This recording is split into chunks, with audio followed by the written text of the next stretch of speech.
നല്ല മണം. അതാ പൊതിഞ്ഞതിൻ്റെ മണമായിരിക്കുമടാ.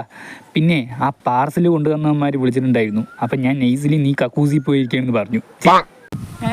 ഞാൻ കക്കൂസി പോയിന്നാ? നീ കക്കൂസി പോകണമെന്ന് പറഞ്ഞാൽ പോരെ? പോലെ ഇവിടെ വിളിച്ചു, നിന്റെ പേരിലല്ലേ വന്നത്. അതൊക്കെ പോട്ടെ, അതിൻ്റെ അകത്ത് എന്തായിരിക്കും? അതെന്താണെന്ന് തുറന്നു നോക്കിയാൽ പോരെ? നിക്ക് എന്താണ്? ചിലപ്പോൾ അത് ബോംബാണെങ്കിലോ, നമ്മളെ കൊല്ലാൻ വേണ്ടി അവന്മാർ അയച്ചതാണെങ്കിലോ? പോടാ അവിടുന്ന്. അങ്ങനെയാണെങ്കിൽ പാർസൽ മാറിപ്പോയി പറഞ്ഞിട്ട് എന്തിനാ അവൻ മെസ്സേജ് അയച്ചത്? നമ്മളെ പറ്റിക്കാൻ, കൺഫ്യൂസ് ആക്കാൻ. പോടാ, വിശ്വസിക്കാനുണ്ടോ? നിക്ക് എന്താടാ? ചിലപ്പോൾ താഴെ വെച്ചിട്ട് പൊട്ടുകയാണെങ്കിലോ? ഇത് വീട്ടിലെത്ത സാധനമല്ലടാ. പിന്നെ ഇതുവരെ എന്താ സ്വയം നടന്നു വന്നതാ? ചിലപ്പോൾ ഒരു തവണ എടുത്തിട്ട് രണ്ടാമത്തെ തവണ എടുക്കുമ്പോൾ പൊട്ടുന്ന പോലെ സെറ്റിങ് ചെയ്ത് വെച്ചാണെങ്കിലോ? റിസ്വാനെ, ഞാൻ ഒരു കാര്യം പറയട്ടാ. പറ. നീ മൊണ്ണയാകാൻ ശ്രമിക്കണ്ട. നീ മൊണ്ണ തന്നെയാണ്, മനസ്സിലായ? ഇത് ഞാൻ നിന്റെ അടുത്ത് എപ്പോഴും പറയാറില്ലല്ലോ, നീ അംഗീകരിക്കാറില്ലല്ലോ. അതിൻ്റെ ഇടയ്ക്ക് എനിക്കിട്ട് വാങ്ങി.